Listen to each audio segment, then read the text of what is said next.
మూసీ నది ఒడ్డున ఉన్న బండ్లగూడలోని మూసీ నది ఒడ్డున ఉన్న మధు పార్క్ రిడ్జ్ అపార్ట్మెంట్ దగ్గర ఉన్నాం. అయితే ఈ మూసీ సుందరీకరణలో భాగంగా ఈ అపార్ట్మెంట్ కు సంబంధించి కొంతవరకు నోటీసులు ఇస్తారు, ఈ అపార్ట్మెంట్ కూల్చివేస్తారని పెద్ద ఎత్తున వార్తలు వస్తున్నాయి. దీనికి సంబంధించి అంటే ఇది బఫర్ జోన్ లోనే ఉంది కాబట్టి బఫర్ జోన్ లోనే ఉందని ప్రభుత్వం చెప్తుంది, అధికారులు చెప్తున్నారు. దీనికి సంబంధించి దీన్ని కూలగొడతారని పెద్ద ఎత్తున వార్తలు వస్తే మనం ఇక్కడికి రావడం జరిగింది. సో మాట్లాడదాం. ఇక్కడ ఈ అపార్ట్మెంట్ నివాసితులు ఉన్నారు మనతో పాటు. అమ్మ, బఫర్ జోన్ లోనే ఉంది ఈ అపార్ట్మెంట్, దీన్ని రూల్ చేస్తామని పెద్ద ఎత్తున వార్తలు వస్తున్నాయి. బఫర్ జూలు అంటే నాకు తెలియదు, ఉమ్, ఉత్త ఉయ్యాలంటే నాకు తెలియదు. నేను వెనకటి మనిషిని, పల్లెటూరు మనిషిని ఉమ్, అంటే ఏమన్నట్లు బఫర్ ఉమ్. అంటే బఫర్ జోన్ అని అంటే నది నది ఒడ్డు నుంచి వెళ్ళి 50 మీటర్ల వరకు ఉన్న దాన్ని అంతా బఫర్ జోన్ అంటారు.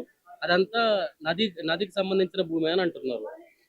పర్మిషన్ ఇచ్చేటప్పుడు కూడా కాంగ్రెస్ ఇచ్చింది, రాజశేఖర రెడ్డి ఇచ్చిండు పర్మిషన్. ఉమ్, ఆయనకు తెలియదా 50 మీటర్ల దూరాన్ని ఉండాలని? ఉమ్, అలా ఆయన అప్పుడు పర్మిషన్ ఇస్తేనే కదా ఆయన కొనుక్కున్నది, లక్షలు లక్షలు పెట్టి. ఉమ్, ఇప్పుడు తీస్తామంటే ఎట్లా? మేము వెళ్ళాం బయటికి, మేము ఇయ్యము. ఉమ్. ఇక మీరు నువ్వేం వెళ్ళమంటే వాళ్ళు గులగొడతామంటున్నారు కదా. మళ్ళీ కూలగొట్టండి కదా. మీకు ఇప్పుడు శాస్త్రం రాజు తలుచుకుంటే దెబ్బల కర్వ అని వెనకటికి చిన్న ఉన్నప్పటి నుంచి ఈ శాస్త్రం చెప్తారు. ఉమ్, ఇప్పుడు రాజు ఆయన ఉమ్, ఆయన తలుచుకుంటే మేమేం అడ్డం పడలేము, అడ్డం అనుకుంటాం. ఉమ్, రోడ్డు మీద అడ్డం అనుకుంటాం తప్ప ఎదిరించే శక్తి మాకు లేదు కదా. ఉమ్, ఎందుకంటే పాపం ఈయన వస్తేనే మాకు మంచిగా చేస్తాడు అనుకొని నమ్మి ఓటేసినాము. ఉమ్, నమ్మిన వాళ్ళని మోసం చేయకుంటే నమ్మని వాళ్ళని నేనెట్లా చేతు మోసం? మీరు నమ్మిండ్రు కాబట్టి మిమ్మల్ని చేస్తా అని చేస్తున్నాడు. ఉమ్, మళ్ళీ ఇంకేం చేయాలి? ఉమ్. అంటే ఇక్కడ గాంధీ స్టాచ్యూ కడతారని ఒక పెద్ద వార్త ఉన్న వస్తుంది. టార్చ్ చాలు కదయ్యా, లేనితోనే కట్టు. ఉమ్, ఉన్నది ఉంది కదా, ఉమ్, సమాధి ఉంది, ఉమ్, గాంధీ విగ్రహం ఉంది, అన్ని ఉండవి. ఉమ్, మనం పోయేది ఎప్పుడు? మీరు రాజులు వచ్చేది ఎప్పుడు? వర్ధంతికి, ఉమ్, జయంతికి, రెండింటికి వస్తారు. ఆ తర్వాత కుక్కలు దాని మీద ఏం చేసినా అడగరు, మనుషులు ఏం చేసినా అడగరు కదా. ఉమ్, మరి అవి గాంధీ ఉండడు కదా, లేకుంటే కదా అందరు ఆత్మలలో గాంధీ మహాత్ముడు ఉండడు. ఉమ్, మరి ఇప్పుడు కొత్తగా విగ్రహం పెడితేనే ఉన్నట్లా, విగ్రహం పెడితేనే గుర్తుకొచ్చినట్లా ఉమ్, అందరు మర్చిపోకుండానే ఉండరు కదా అయ్యా. ఉమ్. ఆ. అంటే బఫర్ జోన్ లేదంటారా ఇక్కడ మీ జాగా, మీ ఇల్లు? బఫర్ జూల గిఫర్ జూల తెలియదు. ఈయన 50 మీటర్లు అంటాడా? 50 50 50 మీటర్ల, 50 ఫీట్ల, 50 మీటర్లు. 50 మీటర్ల. ఇంకొక ముఖ్యమంత్రి వస్తాడు, ఉమ్, ఆయన 150 ఫీట్ల అంటాడు. ఉమ్, మరి ఎక్కడ పోవాలి దీంట్లో ఉన్నోళ్ళు? ఉమ్. మరి ఎక్కడ ఎట్లా పోవాలి ఇప్పుడు అంటున్నా. ఇప్పుడు మీ పరిస్థితి ఏందన్న? మా పరిస్థితి మేము ఇంట్లో ఇడవము, రెండే మాటలు. ఉమ్, ఆ, ఇడవము. ఉమ్. బలవంతంగా గుంజుకుంటే చంపి గుంజుకో, చంపేయమంటారా? అంతే. ఉమ్, సంపానికి కూడా ఈజీ చెప్పిన, ఉమ్, నువ్వు కష్టపడే అవసరం, ఖర్చు పెట్టే అవసరం కూడా లేదు నాయన. ఉమ్, వాటర్ ట్యాంక్ లో 10 రూపాయలు పెట్టి విషయం తెచ్చి కలుపు, ఉమ్. బాగా పండుకున్న నిద్రపోతాం మేము. గట్లెందుకు మాట్లాడుతుర్రమ్మా? మరి ఇంకెట్లా మాట్లాడాలి? ఉమ్, ఎట్లా మాట్లాడాలి నాయన? ఉమ్, మరి ఖర్చు ఎందుకు? ఉమ్, పో అంటే ఎక్కడ పోదుము? ఉమ్. పిల్లలను తీసుకొని మేము నష్టపరిహారం ఇస్తా అంటున్నారు కదా. మణిహారాలు కూడా వద్దంటున్నాం కదా మేము. ఉమ్, ఆయన నష్టపరిహారం అంటే మేము మణిహారాలు కూడా వద్దంటున్నాం. ఉమ్, కష్టపరిహారం ఒక్కటే కాదు, ఉమ్, మళ్ళీ మీదకి వెళ్ళి మణిహారాలు ఇచ్చి నీ మెడకేస్తా అంటే కూడా మాకు వద్దా అంటున్నాం మేము. ఉమ్, కాదు, నష్టపరిహారం మేము ఇస్తే కదా మేము ఇల్లు ఇస్తే కదా నువ్వు నష్టపరిహారం ఇచ్చేది. ఉమ్, మేము ఇల్లు ఇయ్యము, ఉమ్, బలవంతంగా తీసుకుంటా అంటే మార్గం ఇది. ఉమ్, ఉమ్. సో వదిలిపెట్టి పోయే ప్రసక్తి లేదంటారు. ఆ శక్తి లేదు. 450% అని చెప్పేదంతా ఉమ్, ఒకటే మాట. ఉమ్, అందరు చెప్పేది ఒకటే మాట, నేను చెప్పేది ఒకటే మాట. ఉమ్, మా అందరూ కలిసి ఉంటాం అయ్యా, ఒక్క ఫ్యామిలీ లాగా. ఉమ్, వినాయక చవితి వచ్చినా అందరం కలిసి చేసుకుంటాము, ఉమ్, నవరాత్రిలు వచ్చినా, అమ్మవారి నవరాత్రిలు వచ్చినా కలిసి చేసుకుంటాము. ఉమ్, అటువంటి వాళ్ళని విడదీయాలి, వీళ్ళ ప్రాణాలు తీయాలి అంటే అటువంటి పని కూడా తలుచుకోకు నాయనా. నువ్వు ఉమ్, చిన్న పిల్లలను నీ మనవళ్ళలాక అనుకో, ఈ అపార్ట్మెంట్లు ఉన్నోళ్ళను, ఉమ్, కొంచెం పెద్దోళ్ళను నీ తమ్ముళ్ళలాక అనుకో, ఉమ్, నీ కొడుకులలాక అనుకో, మాలాంటి వాళ్ళను నీ తల్లులలాక అనుకో తండ్రి. ఉమ్, ఇటువంటి పని చేయకు నాయనా అని చెప్పి బ్రతిమాలుతున్నా నేను. వచ్చిన ఛానళ్లతోనంతా ఇదే చెప్తున్నా. ఉమ్. మన ఆయనకు కనికరం వస్తుందా, కరుణ అంటే ఇప్పుడు కలుగుతా? కనికరం విషయం పక్కన పెడితే మూసీ అనేది పెద్ద కంపు. మూసీ నది మొత్తం కంపు కొడుతుంది. దాన్ని మంచిగా సుందరీకరణ చేస్తా, దాన్ని బాగు చేస్తా, దాని పక్కన ఉన్న వాటిని నేను తొలగించేసి ఇంకా చాలా బాగుంది. సుందరీకరణ చేసేది మొత్తం సుందరంగానే ఉంది హైదరాబాద్ మొత్తం, గానీ ఉమ్, ఇడొక్కటే సుందరం లేకుండే. ఉమ్, చేస్తే కూడా బాగానే ఉంటది. పైపులన్నా చెయ్యి, మోరీలన్నా కట్టి, ఏమైనా చెయ్యి, మీద స్లాబ్ వేయి. సుందరీకరణ అంటే మీద స్లాబ్ వేయి, స్లాబ్ వేసి గార్డెన్ పెట్టు. మా పిల్లలందరూ కూడా పోయి ఆడుకుంటారు మంచిగా. ఆ అట్లా అంటున్నాను నేను. ఎట్లుందంటే రేవంత్ రెడ్డి పరిపాలన ఎట్లుంది మొత్తం? ఇంకా తెలియదా మీకు? మళ్ళీ అడుగుతావు నన్ను. రాజపరిపాలన లేక లేదు నాకైతే. అంటే ప్రజాపాలన అంటున్నారు కదా. ప్రజాసేవ అంటున్నాడు. ఉమ్, ప్రజాసేవ కాదు, ఉమ్, ప్రజాసేవ. సేవ చేస్తున్నాడు. ఉమ్, రాజధర్మంలో రాజపరిపాలన కాదు, ఇది రౌడీ పరిపాలన అన్నట్లే ఉంది. ఉమ్, అందరు అంటున్నారు, నేనొక్కదాన్ని కాదు అనడం. ఉమ్, బఫర్ జోన్ లో ఇది లేదండి. అకార్డింగ్ టు 2026 జీవో ప్రకారంగా అయితే 100 మీటర్స్ 50 మీటర్స్ చెప్తున్నారు. ఉమ్, మా బిల్డింగ్ వచ్చేసి 2004 నుంచి 2010 మధ్యన కన్స్ట్రక్ట్ అయిపోయింది. మా దగ్గర లీగల్ డాక్యుమెంట్స్ ఉన్నాయి, అన్ని ఉన్నాయి. సో ఆ టైంలో కన్స్ట్రక్ట్ అయినప్పుడు 9 మీటర్స్ డిస్టెన్స్ లో ఉండొచ్చు ఉమ్, అపార్ట్మెంట్. సో అన్ని ప్రకారంగా మా దగ్గర వ్యాలిడ్ డాక్యుమెంటేషన్ అప్రూవల్స్ ఉన్నాయి. దాని తర్వాతనే కన్స్ట్రక్షన్ అయిపోయింది. మాకు లోన్స్ కూడా SBI అండ్ HDFCవి 80% లోన్స్ ఇచ్చారు ఇక్కడ. సో వాళ్ళు ఎటువంటిది అప్రూవల్స్ చెక్ చేసుకుని ఇస్తారు కదా అండి. SBI అంటే గవర్నమెంట్ బ్యాంక్, అది ఇచ్చిందంటే ఇంకా ప్యూర్ అప్రూవల్స్ అవన్నీ చెక్ చేసుకున్నాకనే ఇస్తారు లీగల్ గా. సో ఇది అటువంటిది ఏం లేదండి. 2010 జీవో ప్రకారంగా 9 మీటర్స్ డిస్టెన్స్ లో బిల్డింగ్ కన్స్ట్రక్షన్ చేసుకోవచ్చు. ఆ గైడెన్స్ ప్రకారంగా ఈ బిల్డింగ్ కన్స్ట్రక్షన్ అయ్యింది. ఇప్పుడు 2012 తర్వాత ఏమొచ్చింది జీవో 50 మీటర్స్, 2026 కి 100 మీటర్స్, తర్వాత 150, తర్వాత 200, 300 చేసుకుంటూనే పోతారు. ఎక్కడ పోవాలండి అప్రూవల్స్ వచ్చి బిల్డింగ్ కట్టుకున్న వాళ్ళంతా? సరే, మీకు ఈ ల్యాండ్ కావాలంటున్నారు. 500 ఫ్లాట్స్ ఉన్నాయండి మధు పార్క్ అపార్ట్మెంట్స్ లో. సో ఇది అరౌండ్ 8 acres ల్యాండ్. ఇది కావాలంటున్నారు. దేనికి కావాలా మీకు? గాంధీ బొమ్మ కట్టడానిక, గాంధీ సరోవర్ కా? దానివల్ల ఎవరికి యూస్ఫుల్? మాకా, మీకా? రేవంత్ రెడ్డికి మాత్రమే యూస్ఫుల్ ఈ ల్యాండ్. ఇది నామకే వస్తే ప్రాజెక్ట్ చూపించుకోవడానికి. బెనిఫిట్స్ ప్రాఫిట్స్ మాత్రం ఆయనకే పోతాయి. ఏం బెనిఫిట్ ఉంటదండి? మీకు ఏమైనా ఐడియా ఉందా? గాంధీ బొమ్మ ఈడ కడితే ఏమైనా బెనిఫిట్? ఏమీ ఉండదు, ఎవరికి ఉండదు. నువ్వు డ్యామ్ కడుతున్నావా?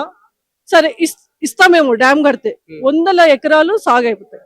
నువ్వు ఎడ్యుకేషన్ కి, ఫ్రీ ఎడ్యుకేషన్ కి యూనివర్సిటీ కడుతున్నావా? పేద ప్రజలకి 10th అయిపోయినాక ఫ్రీ యూనివర్సిటీస్ లైక్ ఇంటర్మీడియట్ కానీ, ర్యాంక్ రాని వాళ్ళకి, ర్యాంక్ వచ్చిన వాళ్ళకి, పూర్ పీపుల్ కి ఏమైనా ఫ్రీగా ఎడ్యుకేషన్ కి MBBS కాలేజెస్ కడుతున్నావా? ఏమైనా ఇంజనీరింగ్ కాలేజ్ కడుతున్నావా ఫ్రీలో? ఏం లేదు. ఏమైనా పెద్ద మెడికల్ హాస్పిటల్ కడుతున్నావా ఫ్రీలో పేద ప్రజలకి? అట్లా ఏం లేదు. ఉత్త గాంధీ స్టాచ్యూ ఆల్రెడీ బాపు ఘాట్ లో ఉంది. అక్కడ ప్లేస్ ఆల్రెడీ ఉంది, అక్కడ డెవలప్ చేసుకోవచ్చు. కానీ చేయరు, ఎందుకంటే ఆల్రెడీ ఆ ప్లేస్ ఉంది.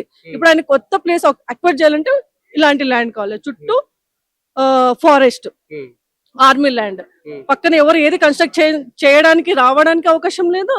ఇది మా ల్యాండ్ అని చెప్పుకోవడానికి లేదు. అంత బ్యూటిఫుల్ ప్లేస్ ఇది. రివర్ వ్యూ, దీని మీద ఆయన కన్ను పడిందండి. ఒక హైడ్రాకి రియల్ ఎస్టేట్ గురించి అని అంటారా? అంతే కదా, ఇంకా ఇండైరెక్ట్ గా గాంధీ బొమ్మకైతే బాబు గట్ల కట్టుకోవచ్చు, ఇక్కడ ఎందుకు? ఒకసారి ఏమో హైడ్రాలో వచ్చారండి, రాళ్ళన్ని పెట్టిపోయారు. రాళ్ళు పెట్టిపోయేసి హైడ్రాకి ముందే మార్కింగ్ వేసిపోయి ఇంకా కూలగొట్టేస్తాము, ఇంతవరకు బఫర్ జోన్ అది ఇది అన్నారు. మళ్ళీ వాళ్ళు వాలిడేట్ చేసుకున్నట్టు వీళ్ళంతా పోయి బాగా గొడవ పడ్డారు మా కమిటీ వాళ్ళు. తర్వాత మళ్ళీ వాళ్ళు వచ్చి చెక్ చేసుకున్నారు, ఓకే ఇది లేదు అని మాకు కన్ఫర్మేషన్ ఇచ్చి రాళ్ళు తీసేసి వెళ్ళిపోయారు. తర్వాత మళ్ళీ మూసీ బ్యూటిఫికేషన్ అన్నారు. మ్యూజియం బ్యూటిఫికేషన్ కి ప్లేస్ కావాలి, ఇదంతా మేము అక్వైర్ చేస్తాం అని అన్నారు. దానికి ఎంత ప్లేస్ ఎందుకని మళ్ళీ దానికి ఫైట్ చేస్తాం. ఇప్పుడు అది అయిపోయింది. ఇప్పుడు గాంధీ సరోవర్ ఒక్కొక్కసారి ఎవ్రీ 6 months కి ఒక్కొక్క కొత్త న్యూ స్ట్రాటజీ, న్యూ ఐడియాతో వస్తున్నారు మమ్మల్ని ఎట్లా సతాయించాలని. ఫిక్స్ అయ్యారంటారా ఈ అపార్ట్మెంట్ లేపేయడానికి ఫిక్స్ అయినారు కాబట్టి న్యూస్ పేపర్ లో కూడా ఇచ్చారు కదా, Madhu park apartment rich acquiring అని. ఎట్లా ఇస్తారండి అట్లా? లీగల్ ల్యాండ్ మేము కన్స్ట్రక్షన్ చేసుకున్నాక మీరు ఎటువంటి డిస్కషన్ చేయకుండా మాతో February 2nd కి ఏమో నోటిఫికేషన్ ఇచ్చారు, ఇట్లా అక్వైర్ చేస్తాము land for Gandhi Sarovar project కోసం అని.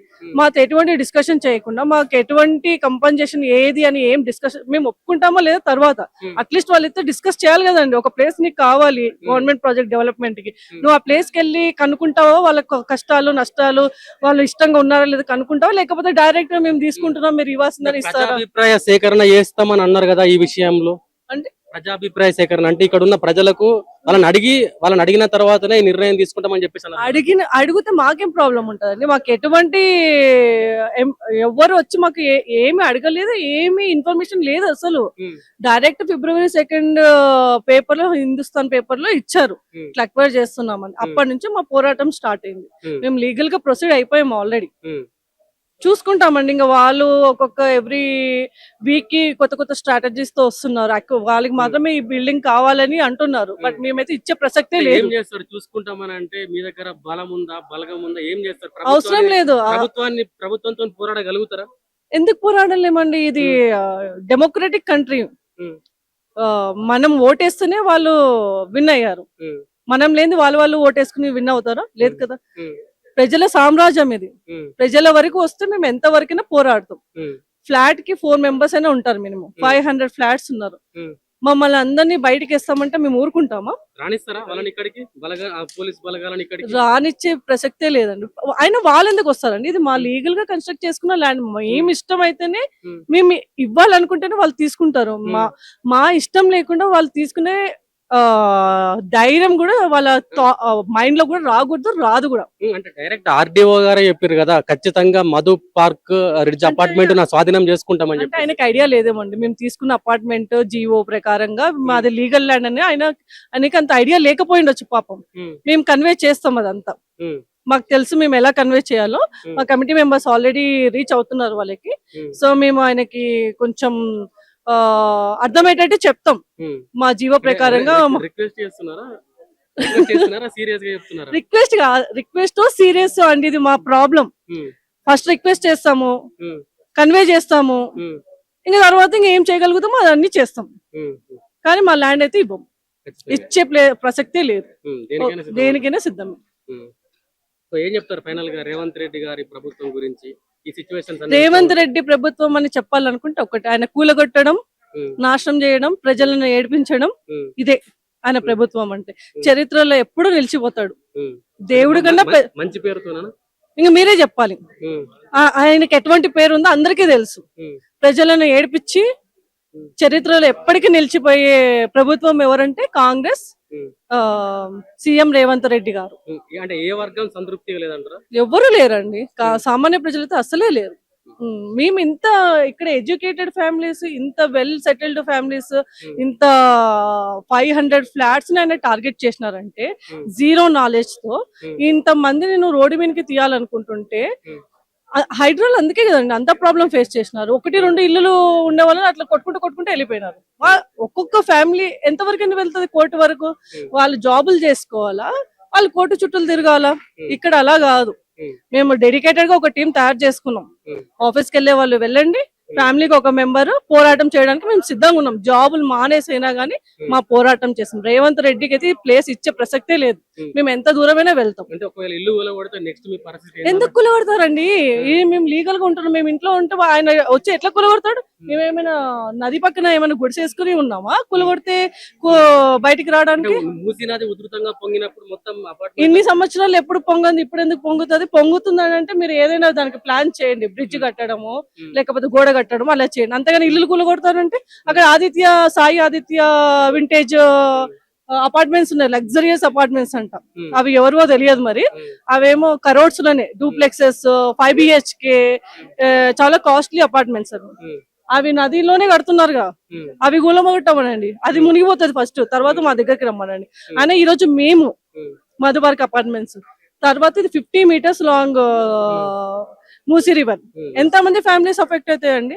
నువ్వు సీట్ లో కూర్చున్నావు, సీఎం సీట్ లో, వీలైతే మాకు హెల్ప్ చేయి, అది క్లీన్ చేయి, బ్రిడ్జ్ కట్టు, బ్యూటిఫికేషన్ చేయి. దాంతో మా ప్రైజెస్ పెరుగుతాయి. మేము కూడా మా హ్యాపీగా రేవంత్ రెడ్డి జిందాబాద్ అని అంటాం. అంతేగాని మా ఇల్లు కూలగొట్టి నువ్వు బ్యూటిఫికేషన్ చేస్తా అంటే మేమేదకి ఇస్తామండి? ఎవరికైనా ప్రజలకి ఉపయోగపడుతుందంటే వీ మైట్ హావ్ థింక్, మేము అర్థం చేసుకోగలుగుతుండే. సరే ఓకే, ఇన్ని వేల ప్రజలు బాగుపడుతున్నారు కదా, సరే చూద్దాము, ఆలోచిద్దామని. కానీ అట్లా కాదు కదా. ఇది కేవలం రేవంత్ రెడ్డి బెనిఫిట్ కోసమే. అందుకనే మేము అసలు ఎటువంటి పరిస్థితులు ఒప్పుకోము. అంటే బఫర్ జోన్ లో ఈ నోటీసులు ఇవన్నీ చూస్తా ఉంటే మన భయాందోళనలకు గురవుతున్నారా మీరు? మేము భయపడాలని కదా ఆయన వారం ఒక కొత్త స్ట్రాటజీతో ఒక్కొక్క న్యూస్ పేపర్ లో అడ్వర్టైజ్మెంట్ ఇస్తున్నాం. Madhu park buffer zone, Madhu park Hydraa, Madhu park కావాలి. చిన్న భయపడుతుర్రా ఇవన్నిటికి మరి? ఎందుకు భయపడతామండి? మేము లీగల్ గా రెడీ అవుతున్నాం, అంతేగాని భయపడి ఏడ్చి అయిపోయింది, ఆ స్టేజ్ అయిపోయింది. Every one or very strong. మేము ఎంత దూరమైనా వెళ్తాం, ఎంత పోరాటమైనా చేస్తాం.